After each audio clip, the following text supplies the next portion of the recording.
Welcome, everybody. We're the Casual Ones, and this is the Heists and Crimes of Juniper's Eye. With us, we have the crew of Juniper's Eye. We have Zenon, Finn, Oracle, and the captain themselves, Umber. They just got paid. They got good money. They got more than they expected due to a misunderstanding between the circles you find yourselves in. They were offering you 200 credits each, which you guys were like 200 credits for all of us combined score. Yeah. And it turned out to be 4 times that plus a bonus plus a point drive, which is a system of traveling very, very quickly through space. And now the crew of the Juniper's Eye is leaving a docking station above Callisto, a moon of Jupiter, told not to return because they are being chased/followed by someone who their last job, Marion, isn't quite sure who they are, but they know something dangerous is happening. Zenon themselves has a little bit more of that information as she received a message from her brother Xander saying that their father is aware of her being at the scene of a crime. The Colony Bazaar was attacked in some kind of explosion as a ship was breached violently and their engine exploded. Nobody was killed, but there was, explosives aboard a spaceship, and that's bad news. And through some kind of investigation, her mysterious father has found her on the aboard the ship at the time, and through their relationship, he is curious of her involvement. But for now, we cut back to the crew aboard the ship. We see Oracle standing in the wash of a pink light as the point drive rotates its cubic energy around him. And aboard the bridge, we see Zenon and Finn figuring out these new systems and navigations and controls. Is there anything you guys would like to do before we attempt to use it? No. Just ready to go. I might reply to the message before we get started.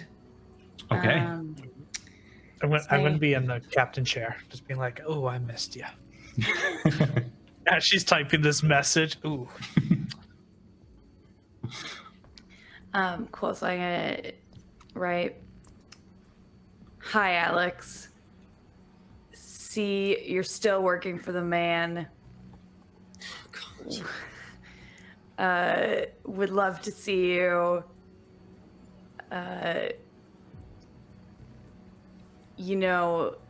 Not everything is as clear cut as Dad always has told us." And just leave it like that. Okay. You send off that message, and you get the indication that it is sending, and you know that because of that, your brother is not necessarily close, because the message did not immediately arrive and is traveling through the vast of space, and so it gives you hope that he's not just right around the corner. As you guys sit beside the consoles and the navigation aboard the bridge, and you see new systems come to life on the displays in front of you. You see different computational systems kind of asking for your input.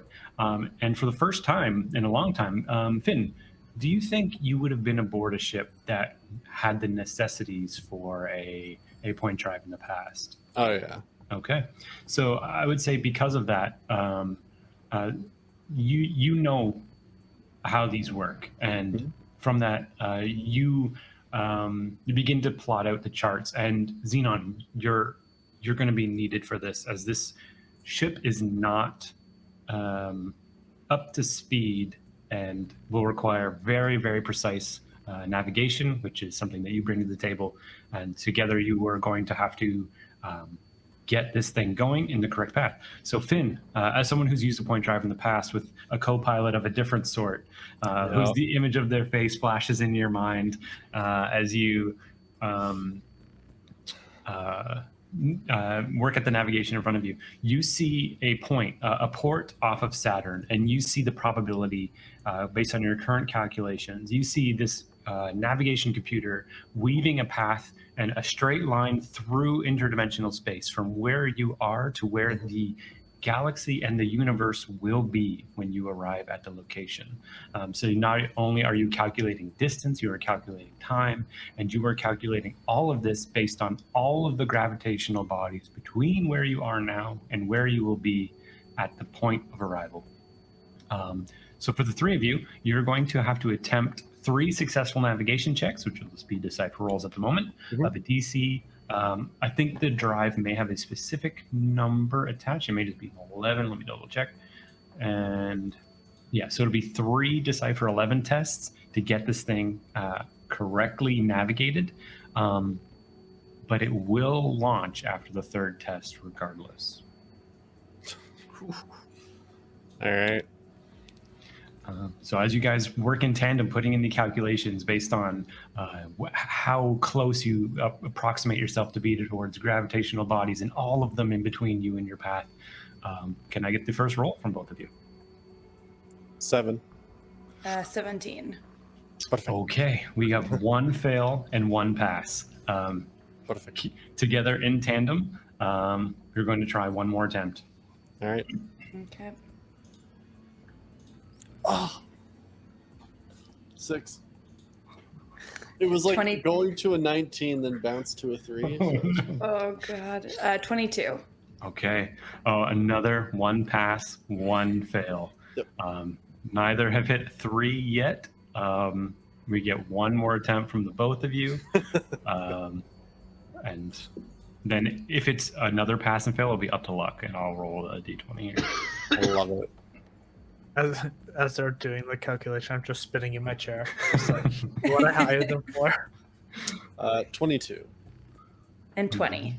Oh, you guys, as you're typing in, like, you're feeling like you just remembered you had a couple of mistakes, Finn, and you go back and like fix them by just like fractions of a mass unit for some of the planets and things that'll be in your path as you guys are doing these calculations. You punch it, you hit the drive. Everyone, you feel that same zip in your stomach for a split second as the universe itself explodes around you and stars become washing in your direction. Oracle, you notice that the point drive that you're standing in front of, the cube dissipates and pulls itself apart into millions of different little cubes. And for a split second, you see the same map that you saw on the screen as you investigated the console before. And you see an arc of lightning zip its way through all of the points of mass, all the planets and moons, and finding a direct shot from point A to point B without getting close enough to move through those physical objects. You see this arc of electricity move through a map within the crystals. And then they begin to slowly coalesce and come together. Over the next several minutes, you guys see just this wash of space around you. You see stretched out blurs of the mass that you move past. Like when you took off, you saw Jupiter stretch past the horizon for an infinite second, and then zip, it's gone. And you're moving your way through everything. Eventually, you find yourselves within moments, because of the incredible speed and the closeness to Saturn, you find yourselves zipped back out, and you are in normal space, and you see a surprising ring appear on the horizon out of nowhere, and you see Saturn, and you see on your small navigation computer a little dot that pinpoints the port that you must land on for the job you have taken, and to refuel and stock up and do all the things you need with the money you've earned in your jobs.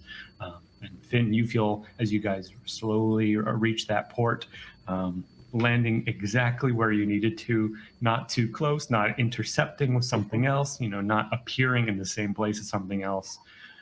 You guys land. Some good calculations there, Zenon. Well done. Yeah. Yours were okay. Fair. Right. All right. Did we arrive? Yeah. We're here safe. Yeah, we're there.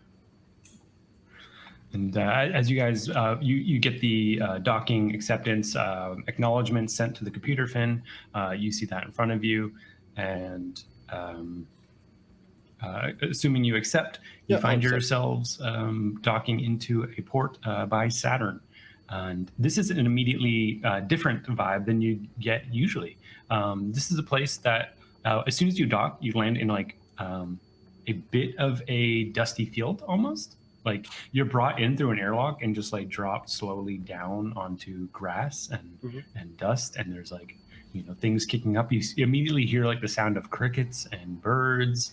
And then as your ship lands, you see like a wash, like a village, a very nice, like warm and welcoming. You see little babbling brooks over stone, little waterfalls, and all these like completely opposite of the Storm's Nook that was just steel and towers.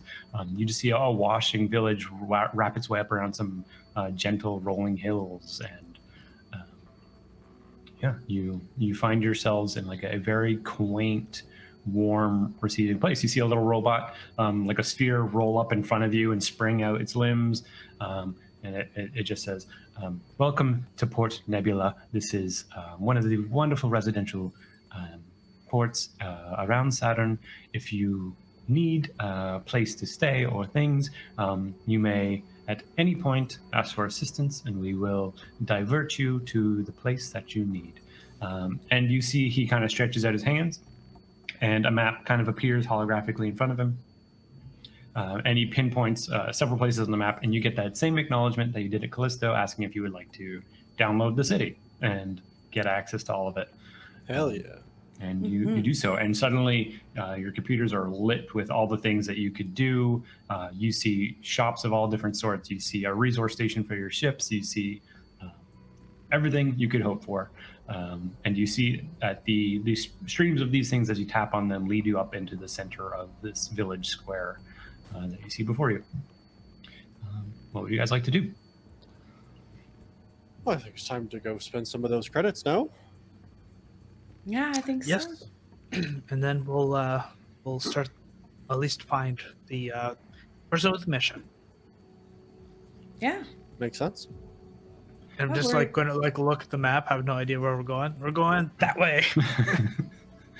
And just there's only real one direction, because there's this like almost cobblestone path winding up through the center of town. So it's one time where Umber can't get it wrong. And you do kind of work your way up into the center of a little town, and everything that you kind of you walk past, and you notice that this is like something that you've seen in like history lectures, and like it's almost a perfect recreation of what you would imagine old Earth to have looked like, and everything here is a facsimile of that. Can each of you make a decipher check for me? Hell yeah. Mm-hmm. Hell no. 6. 16. Me neither. One. 18. Okay. Well, at least Zenon and Oracle, you both become aware that this is a similar situation to how you had seen in the gala room before, where these, as you kind of inspect them a little bit more closely, these are materialized holographs that are covering buildings, and they just look like this. And as you see the little motoric that sprung up before you he kind of catches up to your side, and in step, he turns into a person with a hat and takes it off, and says, "Welcome to our little village. If there's anything you need, whether it be a different set of scenery," and he snaps his fingers, and it changes into like a bustling 20th century style town, like kind of unfortunately sadder to look at. You see cement and pavement buildings and boring brick, and then he snaps his fingers and he goes back to everything changes back to an idyllic little village. Whatever you need, have at it. This is our landing wake. There are private residences, and he points off, and you see off into like a cloudy, misty area. There's like a mountain that goes up, and you see a literal castle atop it. Those are the private residences. Everything here is for you, the landers, the visitors. And if you need anything, just snap your fingers and I'll be right there. And he snaps his fingers and he literally disappears. And you are in a town with, as far as you can tell, no other tourists or people. It's just a little holographic village. And the things that you individually would like to find are available on your computers, and you can find your way to whatever you're looking for. So Zenon, starting with you. What are you looking for? Cool. I first would be looking for a place to sell these guns, so some sort of weapons dealer shop. Okay. So as soon as you hit that, it leads you off into a path. And whether you guys are together or apart, we'll just zip through them. So Zenon, you find yourself suddenly following towards the sound of clanging metal And then within a moment, you see a big burly woman with a hammer over her shoulder, smashing it against a sword over an anvil. Slowly, like you see sparks flying off of it. She looks at it with a smile and hangs it up on the wall and does another one. Just 2 hammers, sword up on the wall, almost like a looped animation. And then they turn over to you and say, what can I do you for? Oh, I have these guns that I acquired, and they're in really good condition, like pretty much brand new. And I was just hoping to trade them in for some credits and potentially something else if you have it. And then I describe the Moonmaker gun. Yeah. You see she takes them and looks them over and nods. She takes the rifle and says, looks like this one's been fired. The battery's a little empty. Same with this. We'll have to charge them very small, minimal price deduction, but you're probably not going to get everything. But can you make a suggestion roll for me to see what your haggling discount might be? All right. Make that money. Can I use the charmer talent to... Yeah. And unless you scammed her in the past, which we'll say no. Hopefully not. After this, though. 18. 18. Okay, so that will be 35 credit discount, is what she says. And she looks at both of these, and so I will give you, both of, you're looking at and this is, just to clarify, you are selling the Prime Meridian rifle and a Spark Pod rifle? The 2 Spark. Just 2 Spark rifles. I've got Prime Meridian. You have the Prime That's Meridian. my Okay. baby now. Right. So it's the 2 Spark broad rifles. So it'll be just 35 less than normal. So what is that? 260 minus 35? What is that? 225? Is that right? Yeah. Or sorry, is that right? Yeah, 225. So you get 225 credits back because you guys did barely use these. They both were all toting their brand new weapons when you stole it from the bodyguards, and you like shot once or whatever. So yeah, these are relatively new. And Perfect. cool. And then I'd like to buy a Moonmaker if she has one. So she goes through a literal Rolodex, and as she's like spinning it, you see like the anvil holographically, you see all the weapons spinning through it, and then she grabs one and literally pulls a Moonmaker out of the hologram and then hands it to you, and it is there for real. And she says, well, that'll be the full 210, and unless you've got anything to grease the palm.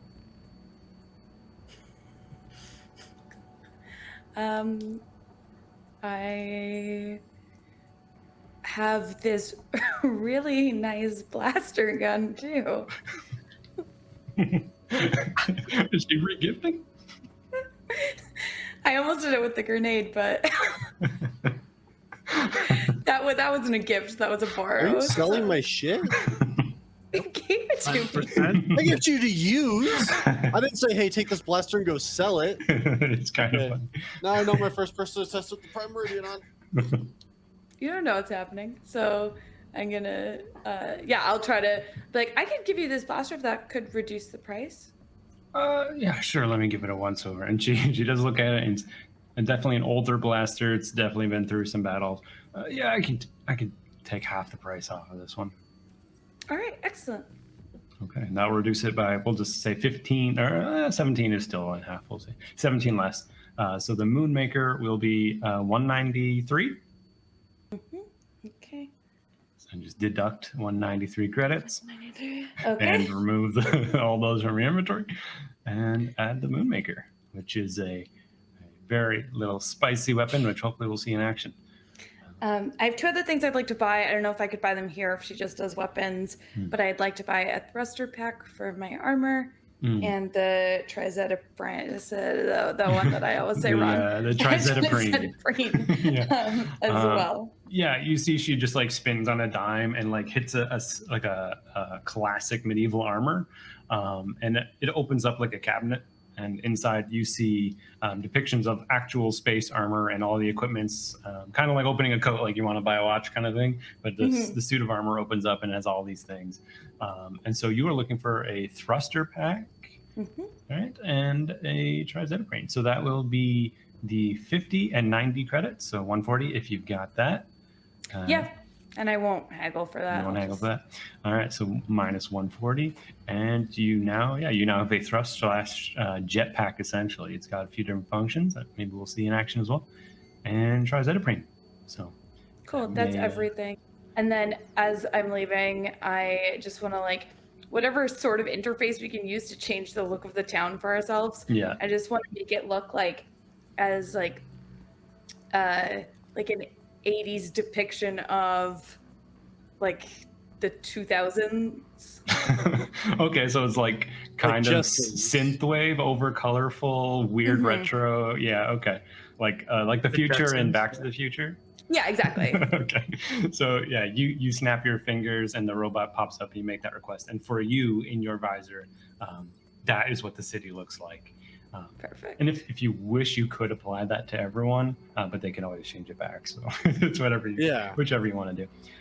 I'll just apply it to my own. Okay. And so you see that, and immediately like the streets fill with like NPCs of people in ridiculous like padded clothing with like shoulder pads and like studded like neon spikes on it, and they're like really cool.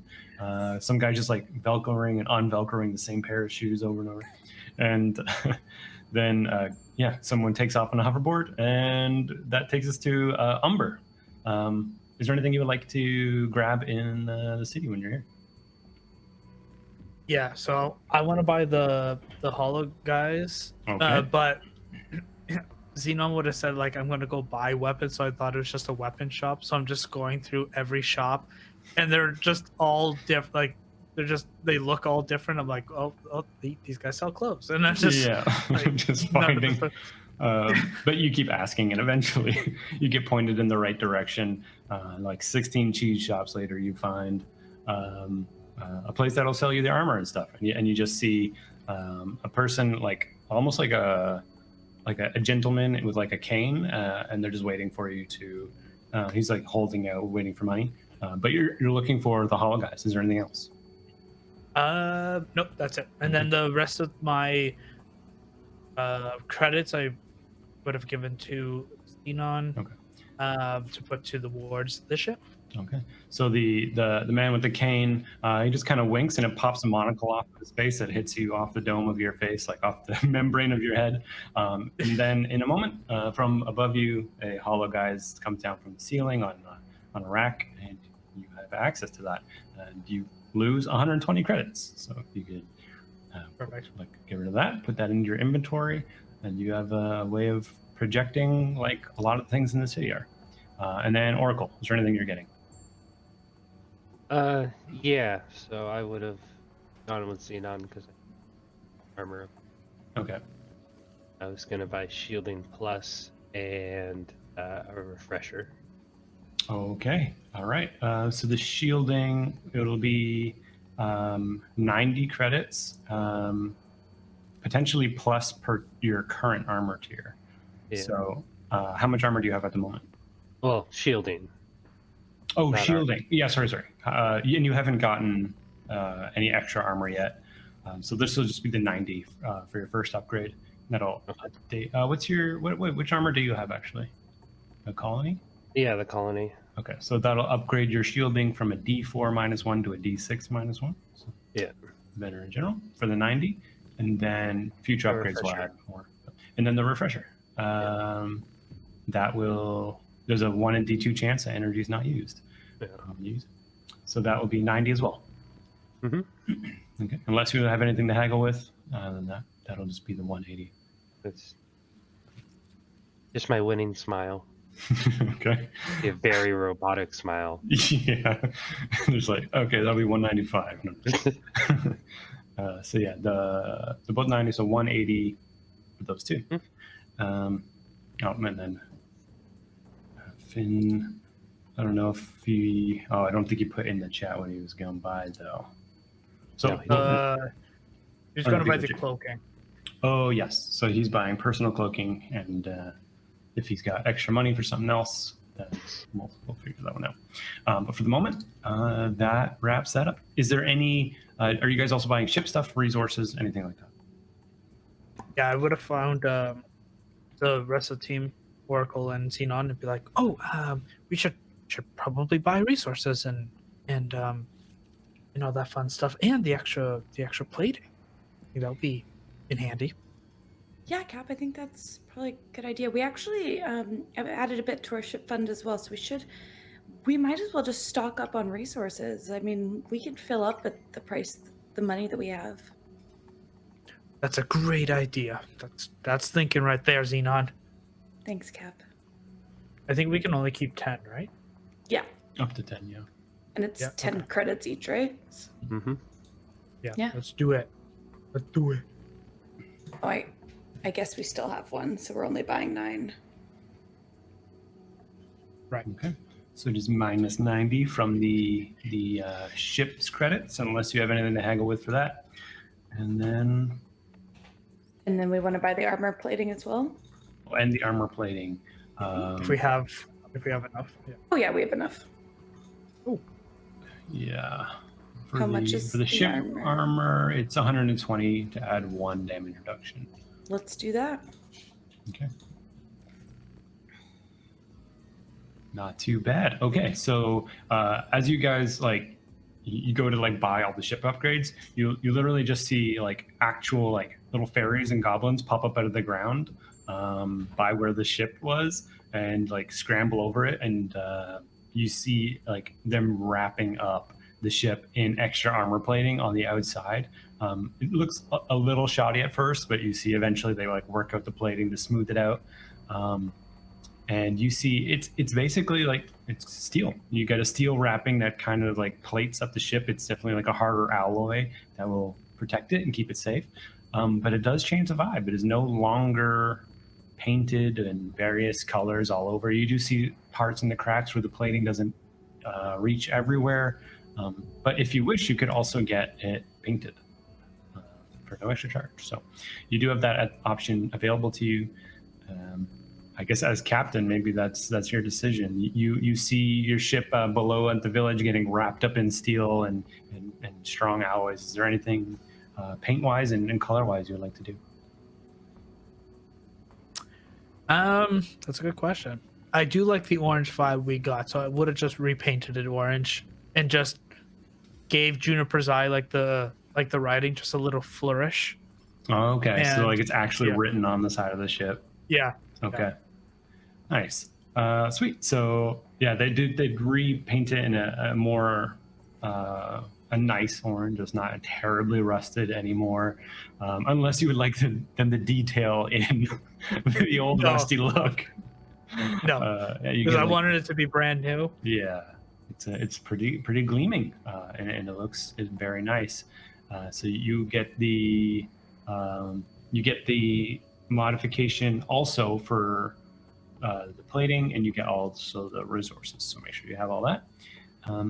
And then Zenon, you see on the job the information updates as you are now aboard the port, and you see that the client name, I will send it to you guys here. So you have it as well, is Agemeron Diathemes.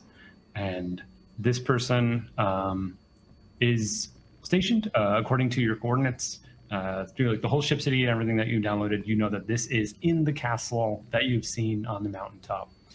And they are awaiting you to have a conversation with somebody within the castle itself. And yeah. All right, Cap. So we're gonna have to go to that castle. Are you feeling good? Do you want to do the talking? Do you want me to do it? Do you want Oracle to do it? What are you thinking? You know what? I think Oracle can take this one. Okay. Okay. You're the captain. Yeah, I think you'll do a wonderful job, Oracle. You So look a I might little be gone sad. for. I- I you know might what? slow I'll- down for just a second there, Cap. Is this a talking thing that we're doing? Some speech, and you want Oracle to lead yeah, that you know one? what? You know what? I'm going to change my mind. I will do the talking for us. I could do it, Oh I shit! think. It's just to find out about the mission. It's fine. No, of course. No big deal. You know me. I can do it. I actually vote for Oracle again, to be honest. Well, Finn, it's not your decision. I'm just gonna walk towards the castle. So Umbrigan's taking off towards a castle up on the mountaintop. Finn, was there anything that you bought while you were out and about in the city? Anything else you would have done? Yes. The only thing that I'm going to buy is a cloaking attachment for my armor. Okay. Actually, hold on. I said only, not only. Probably. Let's also get a couple blackout grenades. We'll get 2. Oh, okay. Yeah, you're Old Faithful. Yeah. Just think, you never know. You never have too many. Yeah. Cool. All right. So Because you somebody grab didn't those. give my other one back. They're disposable. I don't know. No one asked for one back. So yeah. Hey, Finn, Zenon, Yeah, what's up? give me back my grenade. And my blaster, actually, if you don't need it. You got another rifle now, so you might as well just give me back my stuff. I can Okay. give you the blackout grenade back. And you know what I actually have that I never use is I have some other grenades, if you'd like them. Sure. Great. Yeah, I'll put okay. some other grenades. And then, Great. I'll give him the blackout grenade and 2 spark grenades, perfect. and then just keep walking towards the castle. Oh, hold on. I want the blaster back too. Still. I've had that for years. That's like I all must- reliable. I think I might have dropped it when I picked up those other 2 guns. I just kind of got lost track. You lost my blaster. You didn't. You can just didn't buy me use a new it. one. That's fine. You Well, don't no, use I didn't use it because you were using it. I like to have a backup weapon. Sometimes, gun jams, gun doesn't work, something like that, and you need to have a backup. So, yeah, you just give me another one, then that's fine. Okay. As soon as you can, just, replace my blaster. Please, I and spent all thanks. my money, so we'll have to wait until we Oh, I'll finish just- another job. Well, what else you got then? We can make a fair trade here. I gave you 2 grenades. Oh, you can have those back. I want my blaster. Fine, I will take them back. I don't give them back. I keep walking. And at some point when you went to get your upgrades, you would have seen the shop line took you into like a spooky little alley where you see like someone shrouded in the dark with a cape over them, and then you're just approaching them, and they literally take the cape off their back and throw it over yours, and this actual cloak is just thrown over you, and it looks like a cloak, and then he gives you a wink and snaps his fingers, and it turns into a little node that you just attach to your armor, and he snaps his fingers, and they just look like a cloak again. And as at first I wasn't a fan, but that was actually pretty slick. I like that. well, from one to another, and he gives you another wink, and he scans you up and down. We're very good at disguises and such here, and I could tell you've been wearing yours for a while. Yes. Can you make a guile check for me? Sure. I'm less pumped about this now. 9. With the 16, the man in the alley gives you another wink, and then his eyes stay shut, and then it fades away, and you see just a motoric standing there like all the others that have been using holographics built into them. And he stands back and says, "But your secret's safe with me, Finn." He gives you another wink. And Hi. Cheers. Hey, sorry. Pro tip, just for anybody else who comes by, like 100% less winking. You only wink like once a conversation. When you overuse gotcha. it just gets Winks. flirty. Now it seems like you're trying to mess with me nethers, and I don't appreciate that. But I do appreciate you keeping a secret. Oh, I just winked. God damn it. Well, Yeah, appreciate see? you. It works. Shit. You know what? Fair. All Yeah. right. Didn't say I'd keep the secret though, and he winks. But could you? If you don't mind. It depends. Oof. Swindled. Ah, fuck. I walk away. Oh shit! You don't have any money, or you just don't care? I just don't care enough. I don't have much money. I just don't care enough to be like. Okay. And because you're away, the ship got armor plating reinstalled. Everything's like thicker, stronger, and instead of it just looking like armor plating, it's been painted a nice new orange. So it's not quite the rusty old ship. Juniper's eye is painted nicely on the side, and you guys are taking off towards the castle itself to find Agamemnon Diathenes, who is the person who gave you the job, and that's in the Discord for spelling. And you guys are moving there and finding your way like through a grassy field and a path that takes you up to a mountain. The mountain gate itself is no more than a few minute walk away, and you find yourself up into a castle. And as you reach this area and up through the actual like portcullis door, you find that you are actually within a little community of other castles that wrap around themselves. And each of these are little forts and holds that belong to different people. And very quickly, you see almost like theme park style painted over one of the doors. You see the name Agamemnon Diathenes, and he says the estate of, and it's painted out. And you know this to be where you would find the client that you were looking for. So what you see is just like one of these like black brick towers within like a row of cobblestone streets with like a little town square and a bunch of these other black brick towers that form the look of a castle together. And yeah. Cap, should I knock? Well, have you ever been to a castle?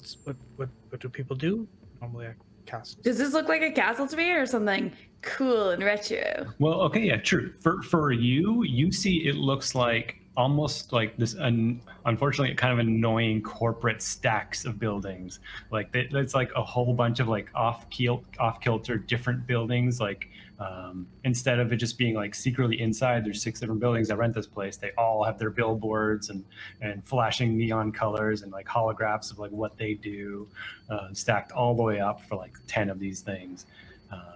And I look at kind of grungy and different. Look at Umber. I've never been to a castle, but I have been to lots of corporate buildings, which is what this is. It's Zenon. It's a castle. I'm not gonna. I'm gonna look at Finn like, does nobody else see this castle? I'll switch my view to the same thing as theirs, just to make it easier for the captain. Don't want to addle that mind too much. But I think it's the same protocol as any job. You go in, you make yourself known. They won't, if they don't know that we're here, they can't really give us the job. You know what? That's fair. I'm gonna open these doors and go, "Hello, I'm here." And as soon as you break open to it, you see like this big wooden tavern style look, and you see someone behind the desk. They look at you and bolt, immediately run down a little hallway, taking off to the left. It's like it just looks like a little like boy in a little cloth hat, and he just takes off around the corner. Oh, good job there, Captain. That's well done. Well, he's guiding us. He's guiding us. I'm gonna follow him. Okay, yeah, you follow down the wooden pathway into a little hallway. It opens up into what looks like a dining room that is completely empty. You can see like it's very tavern style. There's like glasses hung up by the bar, but everything is just completely empty and desolate. You see around the bar, kind of a U shape from where you would arrive. There are stairs going up, and there is no other way out. So assuming the boy went up the stairs. Upstairs? Yep. Come on. For each of you that follow, you find your way working up a narrow set of stairs. Can each of you roll awareness for me?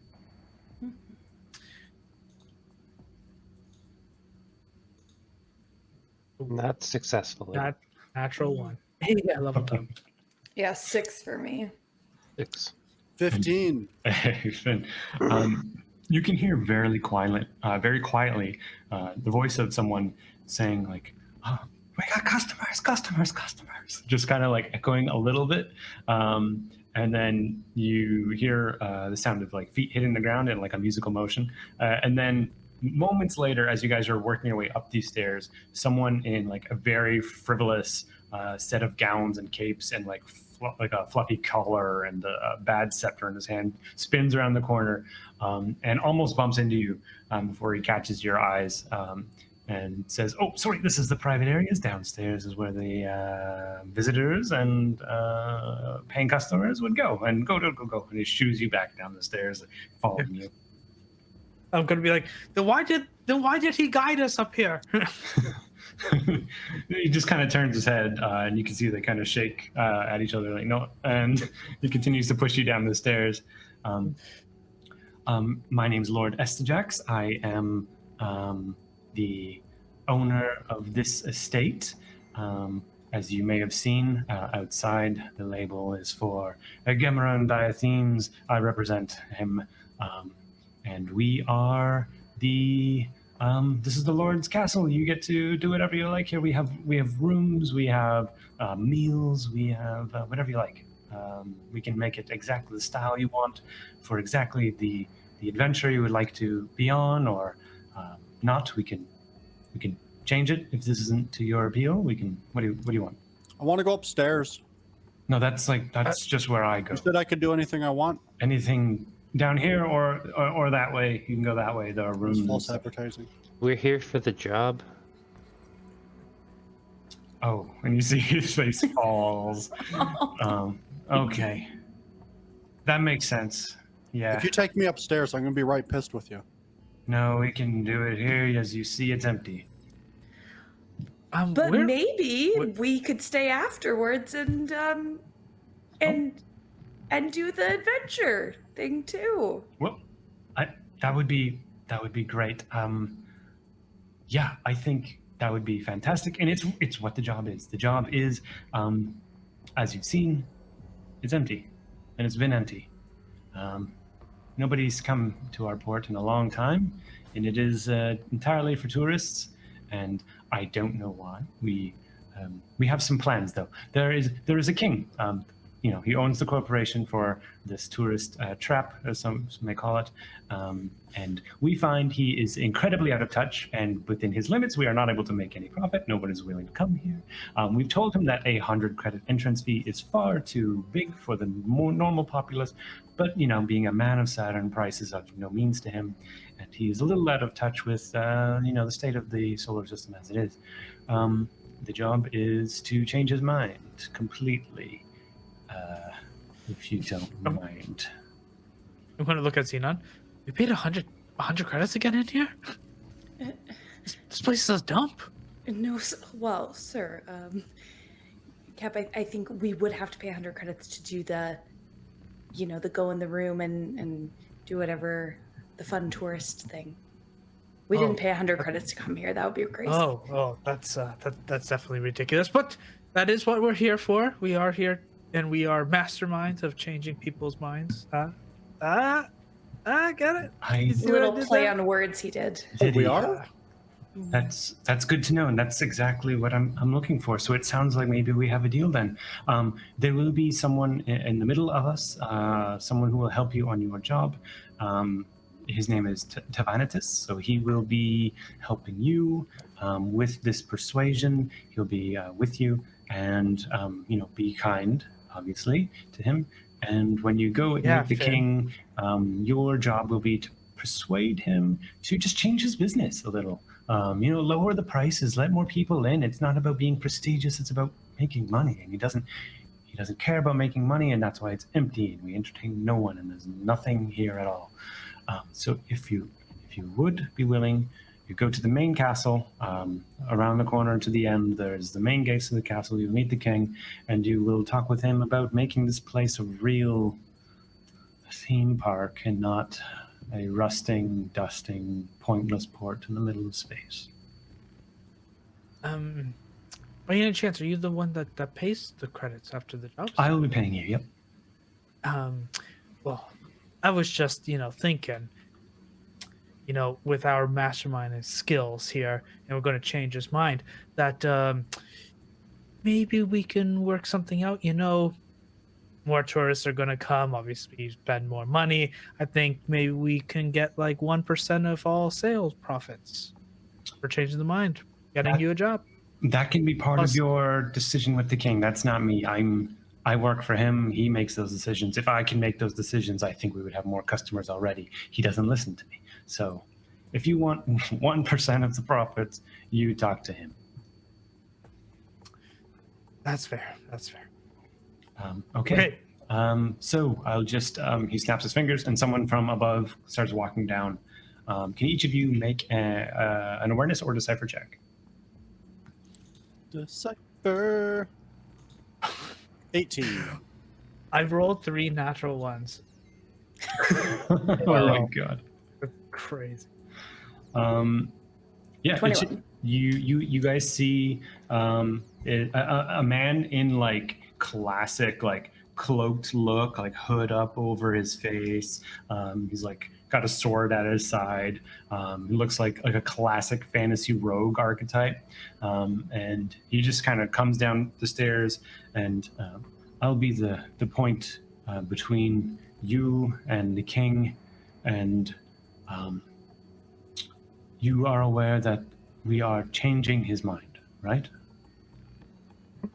Yeah. You guys are putting a lot of emphasis on that. Do you mean it in a different way than... I think it's time we walk and talk. And he leads you towards the exit if you are willing to go out into the main courtyard and follow this man. He was called Tavanitas, so I'll send that to you. So you have the name. His name is going to be Team. T-Money. And he walks out into the light. And if you guys follow, he begins to explain. Yeah. Just make eye contact with everyone in our group, like that we're okay to keep going. Yeah, Yeah. you guys. Yep. Okay. I've been brought here to help change the mind of someone. It's kind of a skill I have. I'm very good at these types of negotiations, so I will need your assistance, especially if he's resistant. You will have to provide arguments. I will be partially unaware of the things that are going on while I'm doing this. So what I need from each of you is to make good arguments, try and convince him to make a better business, cheaper, more affordable, give him ideas for how to get tourists, these kind of things. The man in there, Jax, he's not very good at any of that. And admittedly, it's not my forte either. So if you can try and be a little bit convincing to at least get some more customers in here, that is the end of our job, and we are. That's all we need to do. I will be doing a little something extra. And you see that he kind of raises his arms out, puts his hands behind his head to raise the cloak up and the hood, and he turns away from the castle, and he winks, and for a split second, you see a blue-skinned face with eyes down it, no nose, no mouth. Branch of like horn-like antennas come out from around him. He's standing maybe 6.5 feet tall, and by the time the wink is done, he's who he was before. I'm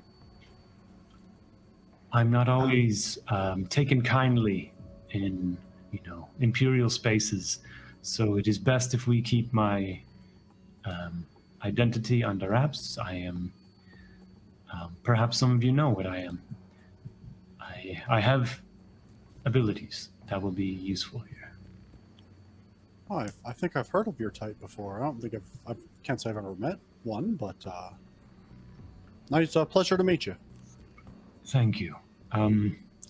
First, I need you to be made aware that when I am speaking, I am actually not speaking at all, and you are just hearing me in your minds, so don't be alarmed by that.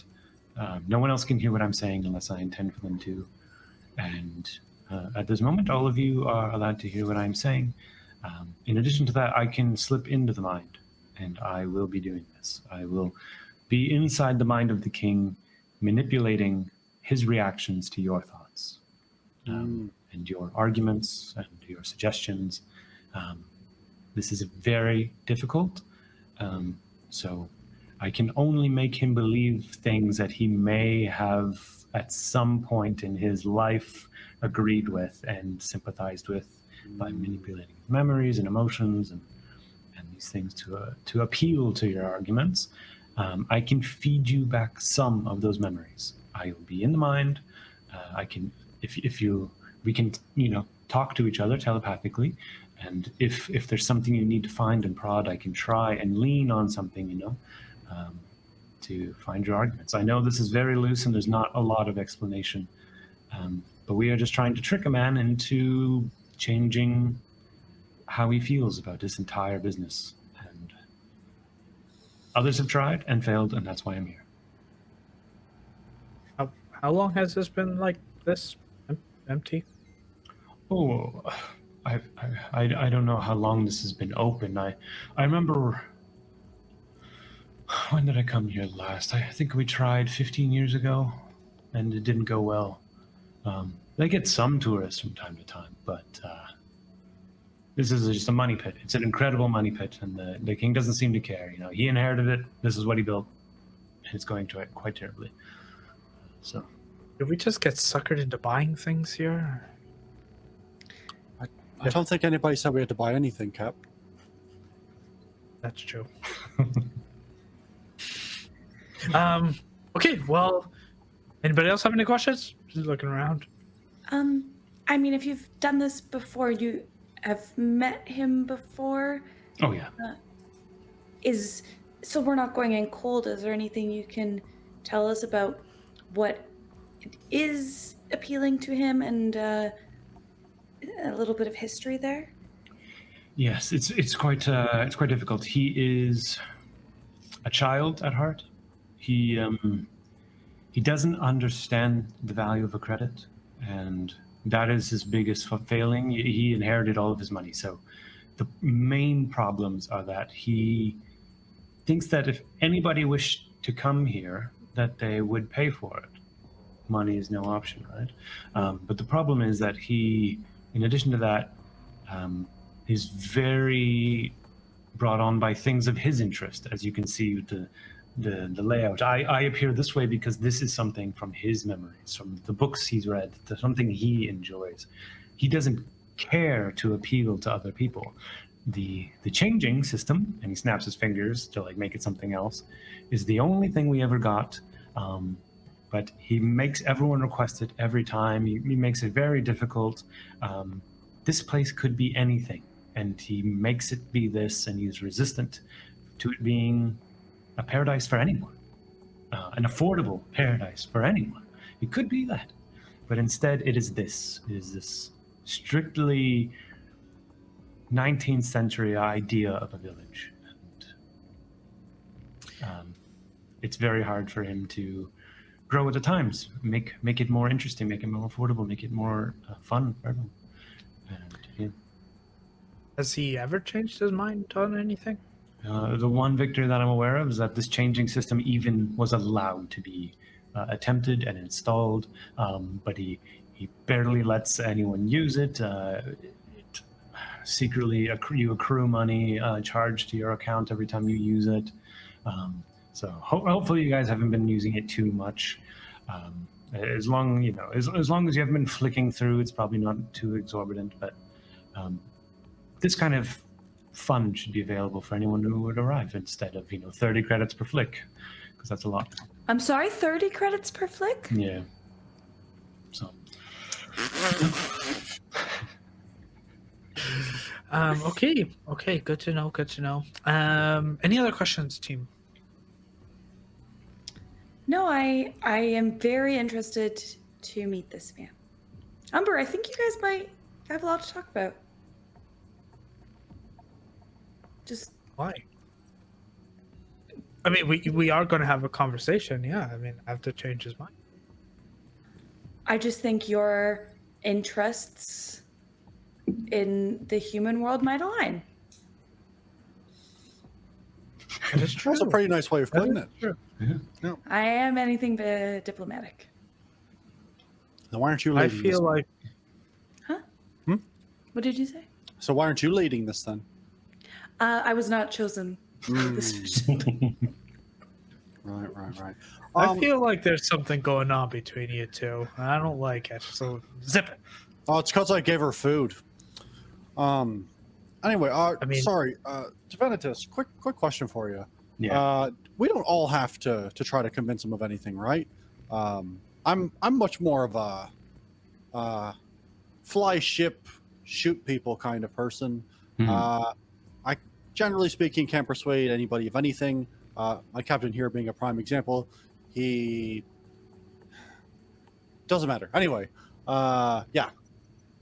It sounds like he'll be perfect, to be honest. That is the main point, is that he is very rarely open to other people's idea of fun and interesting. So he needs to see from real people their ideas of what fun and interesting could be. If you have completely different interests, those are exactly what he's looking for. Something new. So it is more appeal to your passion is what you need to do. And if you have no passions, well then, sorry, whoops, bad time to be here. No, I guess I'll just talk about flying. Yeah, whatever it is, as long as you can be convincing that a place like this could be a place for you, then that's what we're looking for. And then my job will be to be pulling the strings in his mind to twist and corrupt his memories in some ways, and that's what I'll do. So, any other questions? Cool. Okay. I think we can walk and talk. Yes, and he pushes open the castle doors, and as you arrive, and you see like a big royal carpet leading up to, like, it's just immediately like a hall, like a giant long hall with like stained glass windows, and you see this big royal carpet leading up to a throne at the very end of it, where there's no one upon the throne, and as you begin to approach, he just yells out like, "Tavanitas for the king," and within moments you see that the throne descends into the ground, and you see it slowly begin to rise back up, and you see just this little Charukain with like almost like a goldfish-like complexion of orange skin with scales and a fish-like head and a little fin on top. And he's just got the four arms, and he's climbing up onto the throne as it's slowly rising, and he's trying to get into position. And you see, as he sits into it, it's a four-armed throne with 2 layers of armrests, and each of them has a room for a scepter, and he's holding out 4 scepters, and he's got this hat on that kind of looks like a crown, but an estimation of a crown. And you see this little 4-armed goldfish man sitting upon the throne, and he clears his voice, and you hear booming speakers from around the room. Hello, welcome to the king. I'm the king. I'm, Agamemnon, Tiny Thieves. Everyone knows me. This is my place. I'm gonna like bow. I'm like, come on. He's a king. And just, Yeah, and you see that he's puffing up, and he's liking that, and then he eyes Finn and Oracle. And you see Tavanitas also go for a bow. Yeah, I curtsy. I'll bow down, but put my face really close to Tavanitas, and I'll say, "Oh, hey, just out of curiosity, who's next in line in succession?" This is not a real kingdom. No, I know, but like, let's say something right, but like, if something happened to him, who takes over? I'm not sure about the legal proceedings here. This is just like a regular company, and then like I don't know, Could maybe be fun. Okay.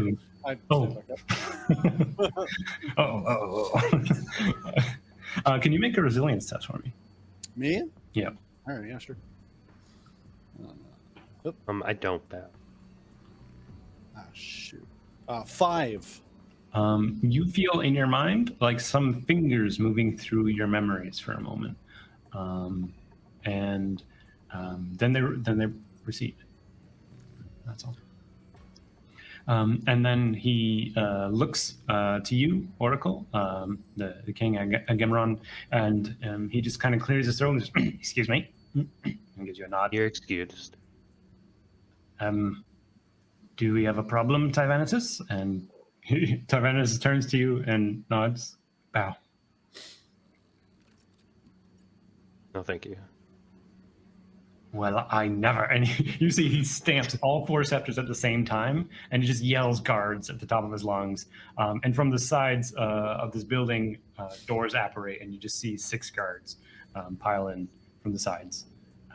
Now this is becoming something I can get a part of. And I'm gonna like look at Oracle. Oracle, can you please? Why would I bow to a CEO? then you hear through Just play Tyranidas along. talking to each of you like, this is incredibly bad already. Very, very bad. Your Highness, I don't know if he can bow. I don't think he has the right Oh, joints. He means to. I see. Is this true? Make a suggestion roll for me, Zenon. Stupid suggestion. Synthetic 20. Yeah, he's buying it. He's like, oh, I am so sorry. Oh my Oh, god. we are so sorry. No, This isn't accessibility friendly. Oh my god. I had no idea. It just looks like when you were walking in here, you had like knees, and I just assumed that you could like, Of you know. course. So that's like, I'm so sorry. No, and we bow for him, so Okay. it's fine. Then I appreciate that. My apologies. What's your name? And he gestures to you, Oracle. Oracle 12. Okay, very good. Thank you so much. On your way out, we can install free knees for you if you like. That is on the house. Thank you. I think you should take them. Your knees are pretty squeaky. Okay, great. So, what is the meaning of this meeting here, Tavanatus? And he just kind of talks to you like, I'm going to be in the brain now, so this is up to you guys. I'll just quickly say, they're here to speak with you about readjustments. I know, and you see he's immediately in a huff, like, oh, this again. It's been 15 years. Come on, give it a rest. And he just says, yes, just one more conversation about these adjustments, and then we will be out of your fin. Out of your, not your shit. Oh boy. he fades away behind you guys, stepping back. It says, in your minds, okay, this will be for you. And there's just one more piece of information that is very important. He is obviously very uppity. Don't do what you just did with the knee thing. That was very close. Those are real guards. The reason why this place has been funded for so long without customers is that he's directly tied to the imperial family, and these real guards can murder you for free without any legal consequences. So you have to be very, very careful what you say. Okay, good luck. And you feel him evaporate from your minds, and you see the king kind of like take a reel back in his mind, and you see his eyes flicker, and he goes like, woo, and then hold on to all four scepters like he balanced, and then sits back up. Oh, Captain, go get him! And I hit him hard enough to try to push him forward. yeah, Umber, you go stumbling forward. So we're okay. So we're here to talk about adjustments at the company. What is it this time? What are we changing? What do you want? Oh, well, we were, and I'm going to point to the crew. We were actually quite surprised when we came here. The excellent setting. I was thoroughly entertained myself, but I Very realized good, that right? It's very good. yeah, it is very good, and I applaud your ideas, but I realized that there's not that many people to enjoy the setting with me. I know. I obviously have this crew here, but let's be honest, they're not the fantasy type of individuals like we are, and It's quite upsetting to hear. And I was talking to Javanitis. Is that it? I'm gonna look at that. How you say it? Anyway, and he was just telling me that there isn't that many people to enjoy the setting, and I really wanted to know why. And he was saying that you have would like to have other people to enjoy the setting, but there's just something kind of holding this back, and I was kind of wondering, in your mind, what you think could be a bit better, and how we can get more people to play with. That sounded. I think the people they're just dumb, you know? Like, okay, honestly, what is cooler than just like hitting an elf with a sword or something, you know? Like, I know it's ancient human literature. It's not very, it's very niche. I get that, but have they not like read a book or anything? You know, like how could there be anything cooler than that? Just like you go into like a village, and that's like really great and cool, and there's not water everywhere, and you feel like for a moment, Tavana just reaches into your mind and says, he grew up. I'm finding a memory here. He nearly drowned, and yes, he's a fish. And this is very bizarre. I'm diving in. I'm diving into this one. Got to figure this one out. You may want to tackle into this. He doesn't like water. He really likes this. So that's something. And he fades out of your mind. And you know you can always open up that channel and talk to him. And so what's more beautiful? That open skies, broad fields where you can see forever, a high castle where you know nothing's coming. This is great. I can't, you know, what would be better than this? I just can't. That people are dumb is what I'm getting at. I understand. As a leader of some dumb people as you, and I'm like looking back, I'm like, I've learned that they also have ideas of fun. Not our idea of fun. Like Finn over here, for example, he just likes to fly around. I mean, but you know, flying doesn't have any water, and I think it would be like just imagine this, if you will, flying through other fantasy lands that people kind of create. But the problem is that you need people to create these other fantasy stories that others could participate in. Make a suggestion roll for me. Okay. I'm also Yeah. during that, I'm gonna lean over to Zenon and be like, "Oh, Jesus Christ, can you step in and say something soon, please? Because I'm pretty sure he's gonna talk himself into a circle real quick." Yeah, all right. And I will say, 14. based on the argument that you've heard, you can flip any of this with a quick. If there's any way you can edit what someone else is saying very quickly, you can adjust their roll or the difficulty that they'll have to hit. If you can spin it, you know, put a corporate spin on it. So if there's anything you caught that you didn't like, you have one moment for one of you you basically use a reaction here to adjust what he said. But if nothing, it'll go as is. Okay, 14. Okay. 14 isn't terrible. Obviously, he's a curmudgeon of a king who's done this for a long time, so we're going to need a lot of higher numbers. So anytime you can adjust, it's going to help a lot.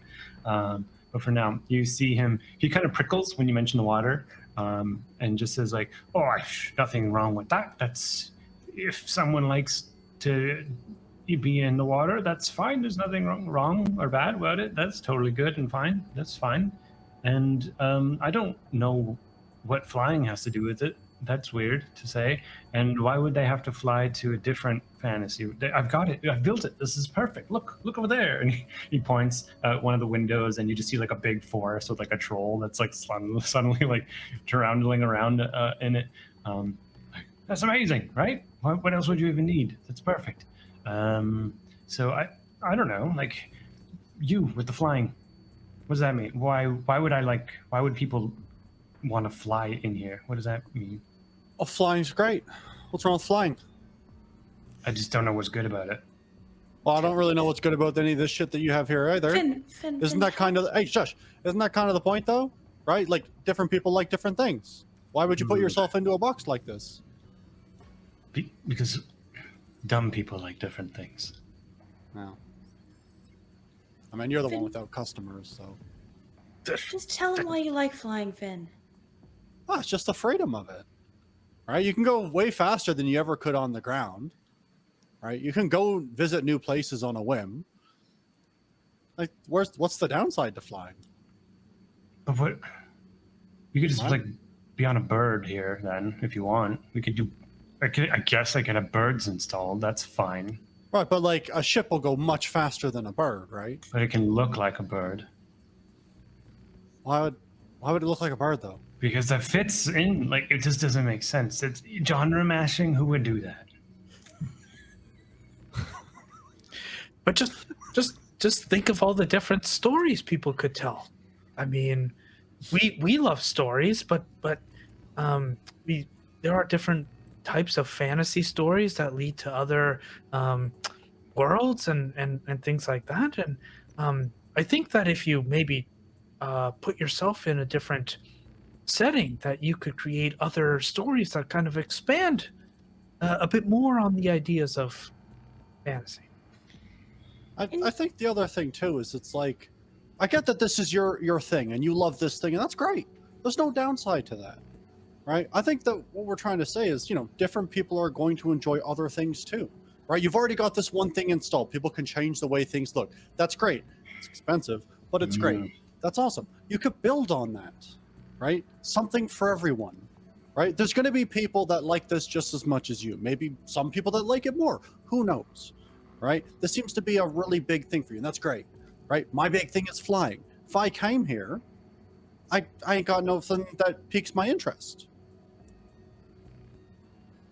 I see. And then you hear in your mind, Tyvanatus slipping back in, and he kind of feeds you back this almost like stop motion animation of a memory as he's like flicking through different things, and you see him coming aboard like a human ship and working with like paper books in a library, which is like an incredible rarity. And you see him like using this machine to like flip through individual pages and reading old books, and you see like a mentor leaning over him, just an older human, guiding him through like the history of humanity, and different cultures. And you see him just pour into some of these ancient books and devouring it, and then for a split second he imagines you, Finn, as a young person in a room with a different book. And for a split second, he has an empathy of the idea of a different person coming up with a love for something just because they read it when they were young. Mm-hmm. And you get the feeling that Tyvanatus faked this feeling of empathy, put this idea of you as a small person reading a different book, and he asks you, what does the cover of this book look like? It's a book called Ender's Game. Nice. So that's, yeah. Then he pitches into the mind of the king that people have this love for other things, and puts the book Ender's Game in his mind. And you see him kind of reel back from that for a second, and you see that he's in thought. He's locked in, and he's considering that. And he bangs the scepters, and he just yells, "Ender's Game!" out into the void. And you see one of the guards huff off into one of the rooms to disappear. And then he turns to Zenon and says, well, if other people like other things, what do you like that's another thing? Well, I can tell that you really like reading and books, and that's really cool for you. But something that I was really excited when I got here, because I really like, this is gonna sound so stupid, you're gonna probably think I'm so stupid, but I really like movies, like old Earth movies. But I've never gotten to see one. I don't know if that makes sense, how I can like something I've never seen, but it's just the idea of these old Earth stories and how they thought that our world would be. But I don't know how they think our world would be because I've never seen them. And when I got here, I was able to ask your program to show me what people thought then that the world would look like now. And it was amazing. It was unlike anything I would have imagined it could be. But the thing is, I can't afford to come see that. And now that I've seen it once, I want to see it a million more times.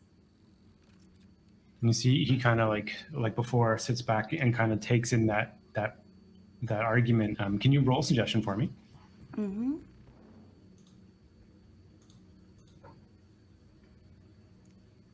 13. Okay. And you notice as he kind of sits back and thinks for a second, he says, I never really considered movies. I don't think I've ever really watched one either. It doesn't make a lot of sense to me. You just sit there and watch pictures happen without even reading them. That's But even better, you could just be in one here, and you don't need to watch the movies at all. This is an interesting point because my problem has been that this magnificent thing does it way better than the movies do. Every time I've ever even someone watch this old fantasy movie, it's terrible. What is this?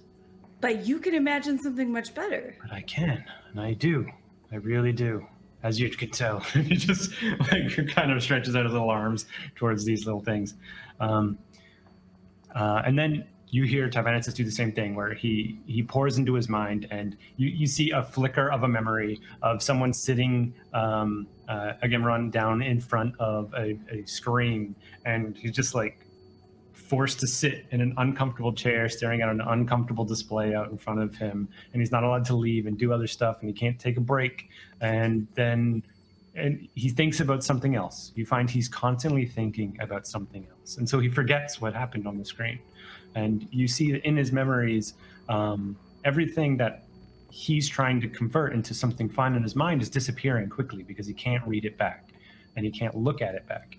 And then you see the idea of the screen fade away for a split second as Tavanitas slips that idea into his mind. What if there was no screen? What if this place was a way to live in a movie, like you're saying? Then the scene around him begins to apparate into something. What does he see as a scene? Is there a style or a reference or something that you see wash out around him from the kingdom outward here? Like what do you press for Tavanitas to put into the king's mind? I'm thinking like old Earth girls are easy. Okay. Yeah. Okay, cool. So you see Tyrannus turns into Jeff Goldblum, and he's still in the robes and everything, and he stands there with the charm before the king, and you just see that kind of old future sci-fi, kind of cheesy but kind of endearing, and it kind of it pans out, and you see the world turn into this it's just a heartfelt sci-fi in a lot of ways, and for the moment you see the king. His eyes kind of get loose, and you see that his mind is within the same imagery that you're asking Tyrannus to put out there. And you see that he is taking in this idea, this new setting, this new thing. And then he finds that it's kind of a rude way to paint aliens, but that's fine because he himself is one. But then he sees that humans imagined other people as part of their lives well before they discovered them, and that humans always wanted them, and that this could be a place where anybody could be anyone around anything. And for the split second, you see the king imagining himself as a normal person taking a glass of water and drinking it next to a different green weird alien, and then that mind dissipates, and you see him stand before himself, collect himself, and then he looks to Oracle and says, flying, freedom, living in movies, these are things I guess no one had ever really brought to me before. The idea of it being whatever you want, not whatever I want or whatever Estajax wants. He would always paint these brilliant things that he would say, let's make this, let's make this. No one ever said, let's make anything. Let's make everything. And that's interesting. But if you What want would you to want? do this, you need to lower costs. Oh, okay. What kind of? You go on about stupid people wanting to do weird things. Yeah. But stupid people spend money. You need to take after the ancient Earth model of Chuck E. Cheese, with free entry, but small small costs for every activity. And I look they at will Zenon and spend Finn. all of their money and be happy to. And you were going to say Umber as well. I was just gonna look at Zenon and go, Chuck E. Cheese. What is that? It's a good reference, actually, Cap. Yeah, I mean, you don't know Chuck E. Cheese. They're one of the 10 biggest corporations. It's got a giant mouse. It's fine. Lots of games. It doesn't. I don't know. Pizza, whatever. I would like to go to this Chuck E. Cheese. Absolutely not. We will go. And Umber, you remember seeing like millions of advertisements of this three-eyed, attended Charles Entertainment Cheese logo, and yeah, you realize that the old sacred texts of Chuck E. Cheese have transcended through the 500 years post-blackout, have made it, and it is the very foundation for which the king has created his business, he thinks, as Tyranitus slips this idea of this ancient model into his mind. And he sees hundreds of kids buying fake money in exchange for their real money. And he sees them as coins and he sees them as paper. And he sees this brilliant idea of you just come here with your money, with all of it. You just spend all your money. And then you leave with fake money that you can only use here. And this well-used, often common business model sparks into his mind as a potentially brilliant idea. But Oracle, can you roll a suggestion check to see how he holds on to this the spark of an idea in his mind? But one of you, as a reaction, can try and twist it to reduce the king's resistance to the idea. If you have anything to add on to how to adjust prices and make things available for everyone or anything like that. He does make a point. We do love to spend money. Just today, we had a bunch of money in our pockets and we wasted it all here. Spent we were it glad. all here. Yeah, that's what I mean. We spent all our money here just buying goods and things. Just imagine other dumb people with lots of money coming and spending. And it imagine like us. they can spend their money on things that they created. People love to buy things that they love. Okay, both of you also roll suggestion. We'll see if you do high enough, it'll lower his resilience to this idea. And I'll roll for the king as well. 8. Oh, I'm gonna do mine with advantage if I can. Yeah, if you've got the charmer and stuff, yeah. Yeah. 12. Okay, not too bad. You see he takes it back for a second. Your nihilist friend makes a good point, but a portion of it just... I think what I did like is that you just landed. You didn't have to pay at the gate. And then you saw all these things and you bought them. You bought all of them with all of your money. Mm-hmm. Mm-hmm. The point is to get them on the plan. Yeah, Once maybe they're the here, they'll gate spend. is a bad idea. I think I can accept that maybe a gate is a bad idea. And for a split second, you all see that memory again of him in a city, a giant dome underwater. And he is in one of these chambers. The same technology that ships are designed after for quickly porting people in and out of pressure. And he's in one of these pressure chambers from this big air-filled dome city under the oceans of Europa. And for a split second, you see that the chamber fails and the gate breaks open and it starts to fill with water. And for a split second, you see the species that has, for the most part, evolved in cities of their own creation. You find that even though he's a fish and he should be able to breathe underwater, that he specifically is having trouble as it's filling this little room, filling up, raising him closer to the ceiling. And the idea of a gate being the only thing that keeps him safe rises up in his mind. And you see this as the final hurdle. He likes your arguments. You can feel that through Tavanitas. He likes the idea now of this being a place for anyone to imagine anything, but he can still keep his kingdom. And everyone should be able to be here. But everyone is scary. And the gate is the only thing that's kept them away.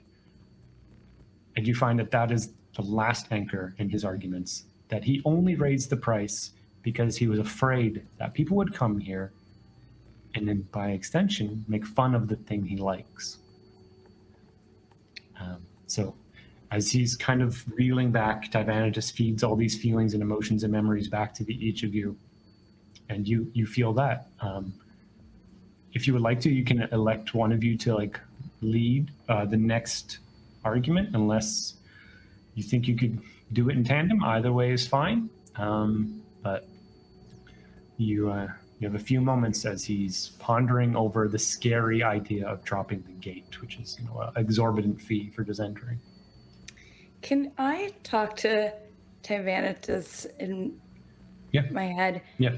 And say, like, can we give him the feeling of meeting people that like this stuff as much as he does? Like a little like fan, like the feeling of like LARPing or something, just with like, you know what I mean? Yeah. Sure. Yeah. Roll a suggestion check. And if everyone feeling these thoughts reach out, if there's anything you'd like to add as an addendum, it'll always make his resilience less if it's not a bad idea. Otherwise, we'll just run with yours. 19 for me. 19 is pretty good. So you feel Tivanitas at work. You feel this anti-Decilian alien mind telepathically work its way through this fish king and his memories and thoughts, and he starts connecting little dots. He connects the idea of him as a kid, someone over his shoulder reading the same page as him and liking it and then disappearing. The face doesn't matter, just the idea of someone else liking it mattered. But then he finds the kid moved to a different book, and it's got Ender's Game on the cover, and there's a young Finn reading that book, and he moves over to read over his shoulder. And for the first time, he reads about a boring thing that's been there his whole life, just a kid in space on a planet, whoop-de-doo.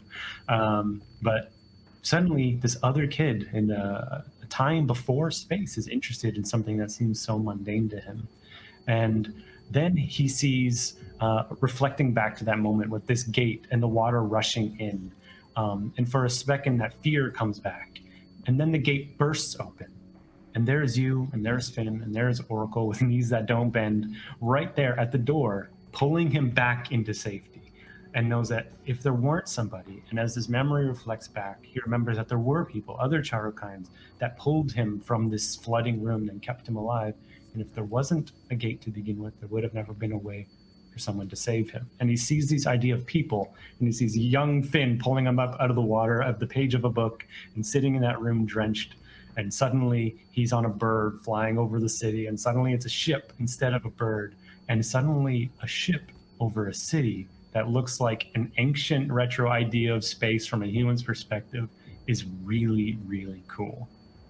Because you got a 19.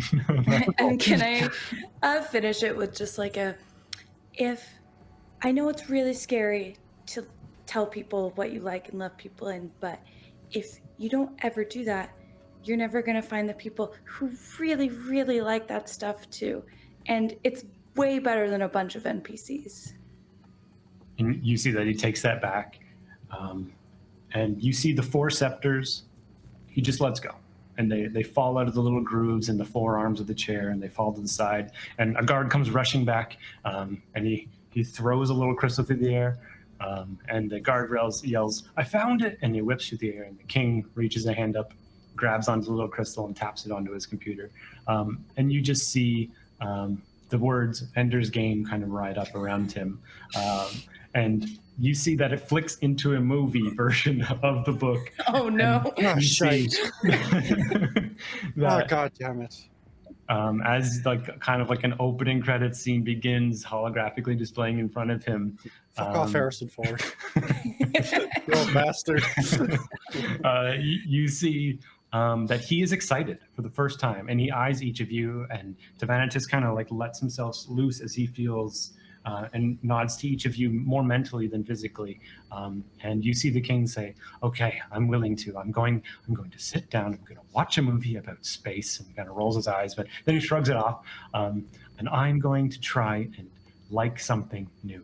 And you see as he just leans back in his little throne with a little screen coming closer and closer to his face until suddenly the room itself is the movie theater, because he can keep track of real world and things in his mind better than staring at a little screen. And he is suddenly in space in a different world through a human's perspective before they went to space, and he's finding it really, really cool, and he forgets you're even there. And Let's go. yeah. Oh, please, God, yes. This isn't my favorite version of this movie. The third remake was way better. Yeah. And Tavantis is with you guys. All move down what was once a red carpet in a kingdom to just the deck down a ship, and work your way out through the doors and find your way back outside, where Tavantis, now looking like Harrison Ford in a cloak, Fuck. looks to each of you and it says, "We won't know right away, but this looks very, very good. I would honestly say, just give me a second," and you see that the Harrison Ford's face gets all grumpy for a second, and he comes back. It seems that Estijax is fine. This is good. I told him that it's looking very, very positive, and we should get the heck out of here before he changes his mind. He's going to need to rest on it, but we're not going to make you wait. So It's yours.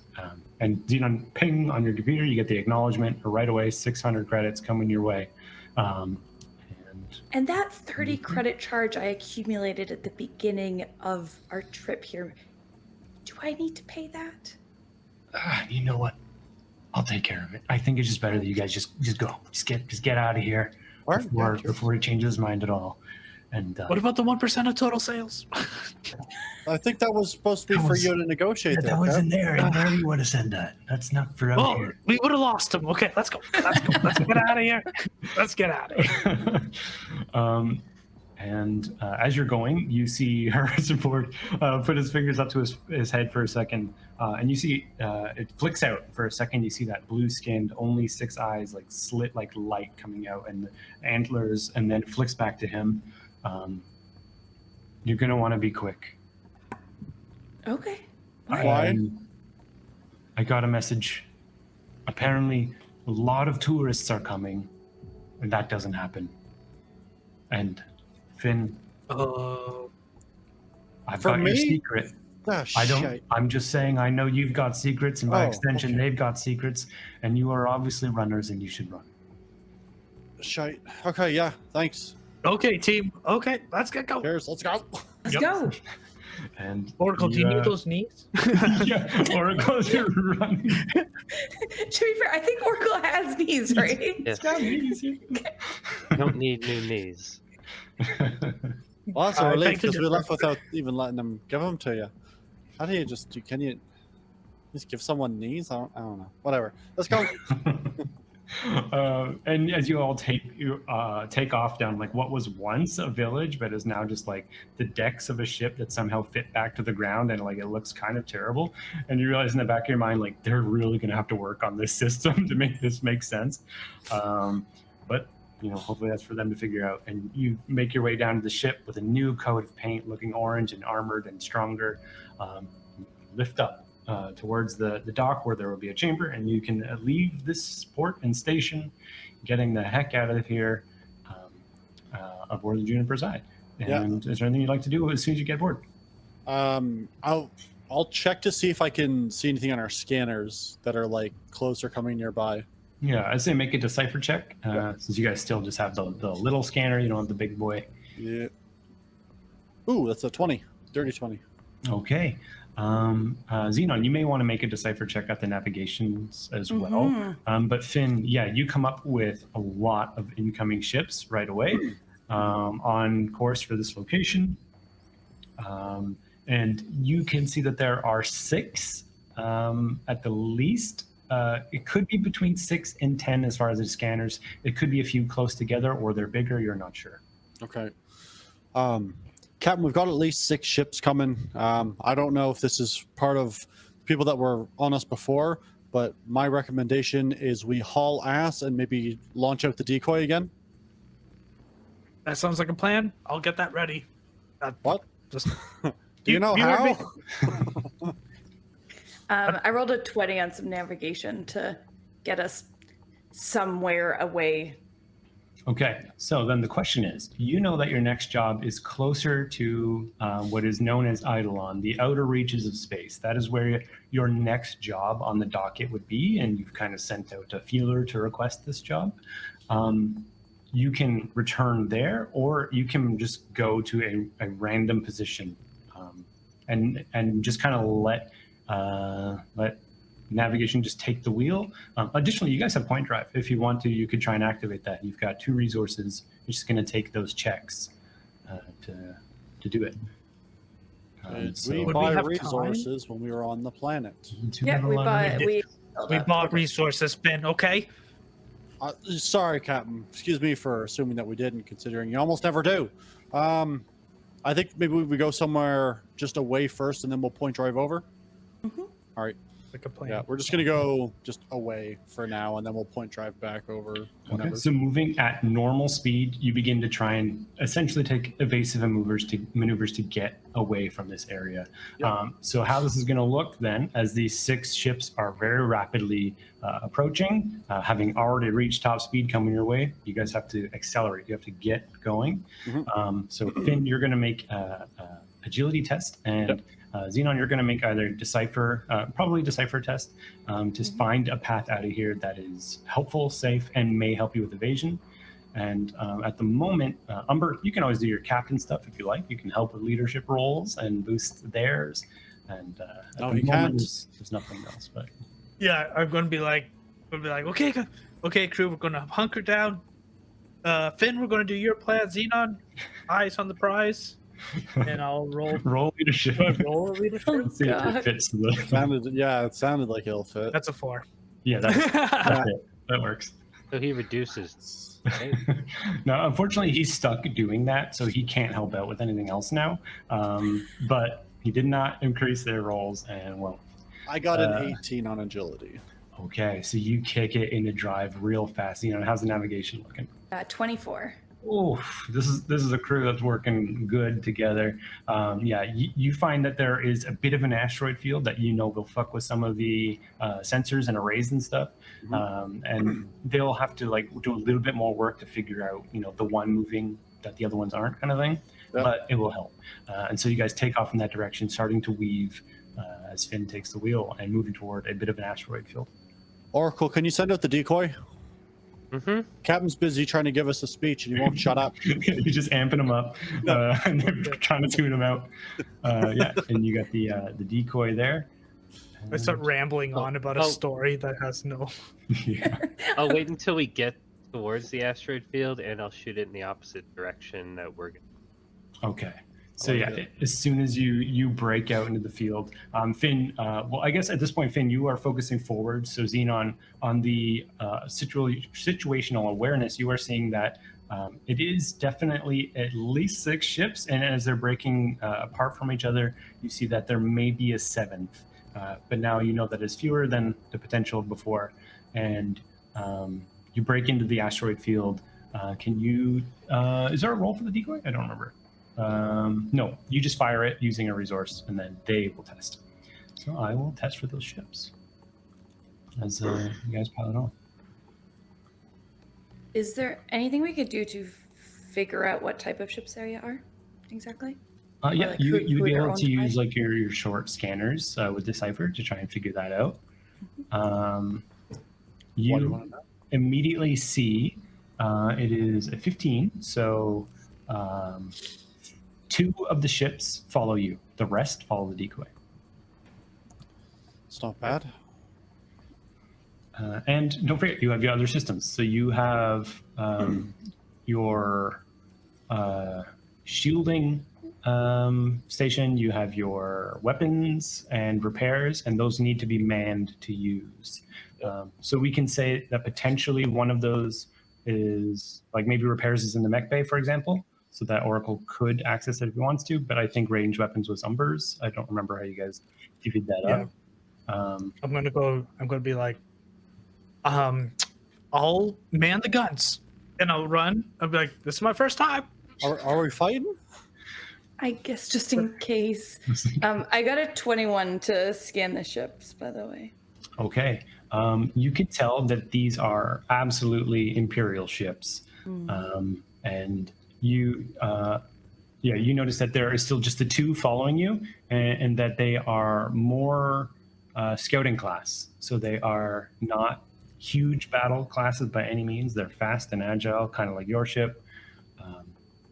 So they may not have insane firepower like some of the bigger battleships, but they're still dangerous because they're Imperial. They're not scavengers or anything like that. So as you guys make your way through, can we have another agility or finesse from Finn? So one is to obviously go away faster. The other is to be more careful about asteroids.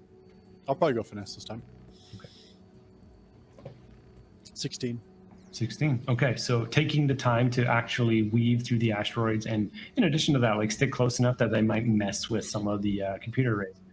Then they are going to have to roll Decipher to try and pick you out and slow themselves down as they have momentarily lost your track. So I think they did succeed. So after a while, you see like two of these ships kind of guillotine style out from the sides, like more of a pincer, I guess. And you see that they make their way around one of these larger asteroids that you're kind of guiding yourself with. And then one of them turns on a dime, and you guys get a hail up on the screen asking to open communications. We should probably do it.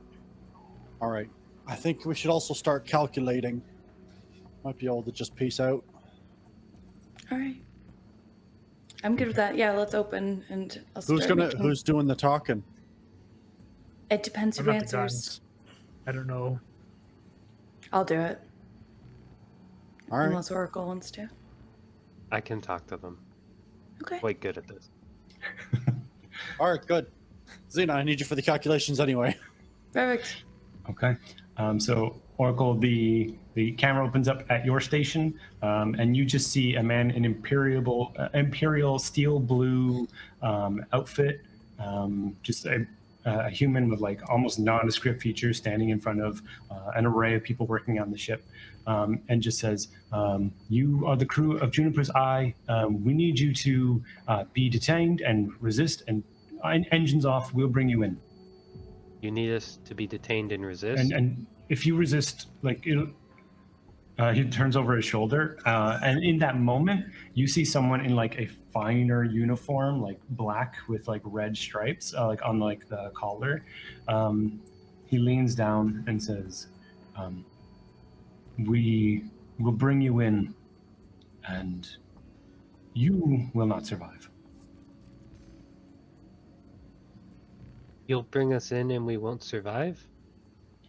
Yep, that'll do. And he turns off the machine. Point drive. Are you ready?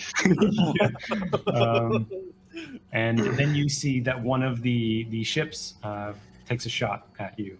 And so you, as the one driving the ship, can use finesse to get out of the way of lasers and torpedoes and all that kind of thing. So make that finesse roll, Finn. And Zenon, you begin doing calculations to get the point drive started. I got an 8. An 8. Okay, so they are going to hit. And you now have 1 armor, so that's not bad. You take 4 damage minus whatever you have for armor. And Umber, you don't forget, you guys do have a shielding station, all that.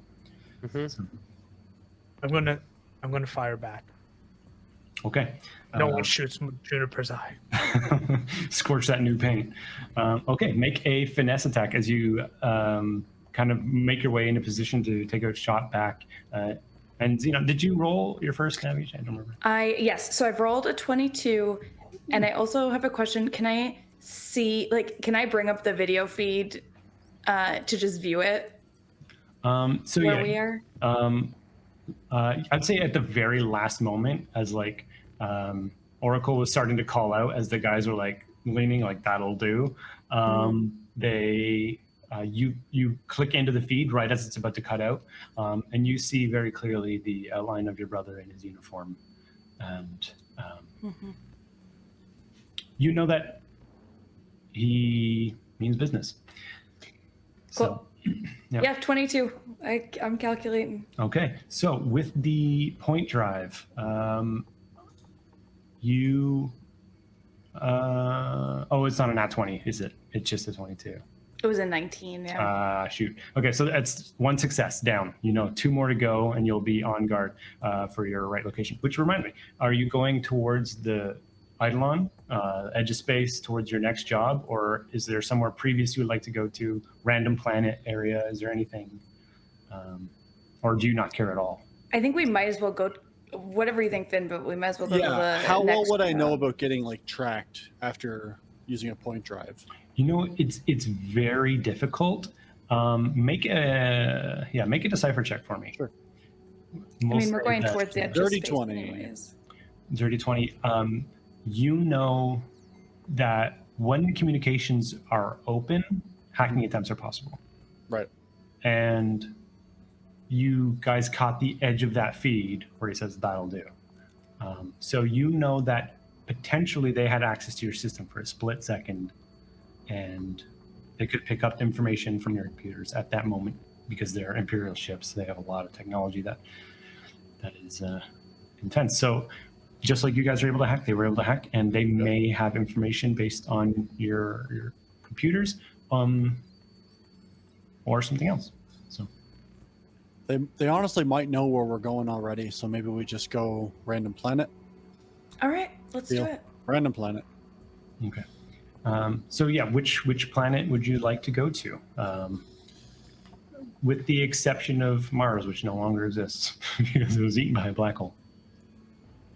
Want to go to Uranus? And you're gonna say that? I thought you were going to say Neptune first, but I was gonna say Venus because no one really is there. sure. Whichever. Venus it is. Okay. And you would know that between these two planets, Neptune is slowly being eaten by one of the black holes that erupted into this universe, Yep. and it's like a constant stream of like gas in it. But there is still stuff that goes on there, and it's like kind of a sightseeing thing if you're like a thrill seeker. And Venus is near Earth, which is the Imperial heart.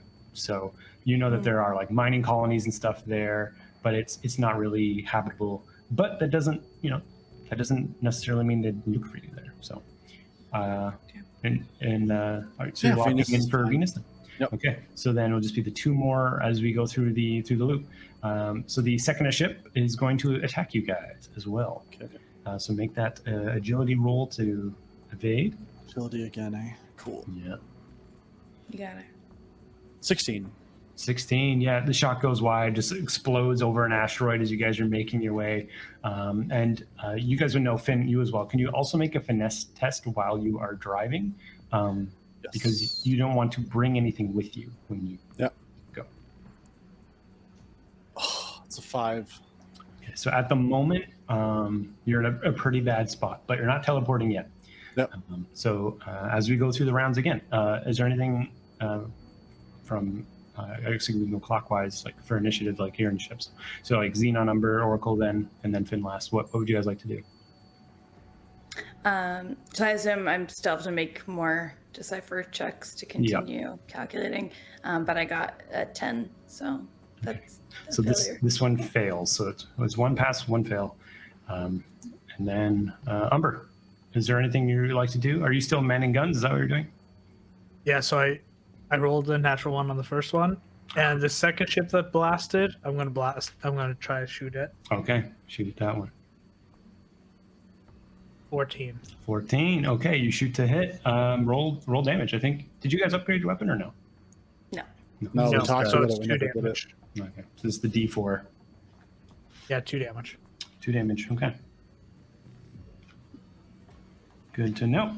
And okay, so you shoot at one of the ships, and Oracle. What would you be doing? And I start, or I'll activate the repairs, Okay. fixing the ship that's been shot. Yeah. Okay. So for the repair system, these are at the end of each round, so it gives you time to like potentially like fix more damage, but also you may be taking more damage in between the time. But it just takes time for those repairs to be done. So that will happen at the end of the round, and then we'll roll the D4 for that. And so then last is Finn. Am I able to help out with the point drive calculations? Yes, you know that you are at a pass and a fail, but you're also in a very bad position. If you were both to succeed, it would launch, and you would be in the same mass as an asteroid. Okay. Then I am going to throw on my deciphering eye. Okay.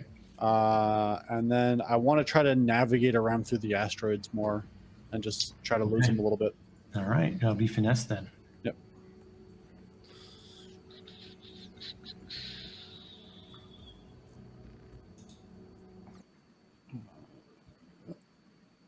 Natural 20. Oh, there you go. 23. Okay. 23. Yeah, you just like you see this like moment, like this classic moment where two asteroids are like gliding in towards one another right onto the inbound of your ship, and you just like spin it in the perfect direction to move through the crevices and out, and you suddenly have this open vastness of space where, according to the calculations, you are not close enough to other mass for this to fuck things up. And so, Zenon, I guess you could throw in another calculation now that you're feeling safer. All right. That's also a natural 20. Ooh, that counts as a second success and another action. So you feel the point drive connecting. You see that spark of a path oracle in the corner of your eye. You see the point drive like connect right to Venus, and you see this path carved through space.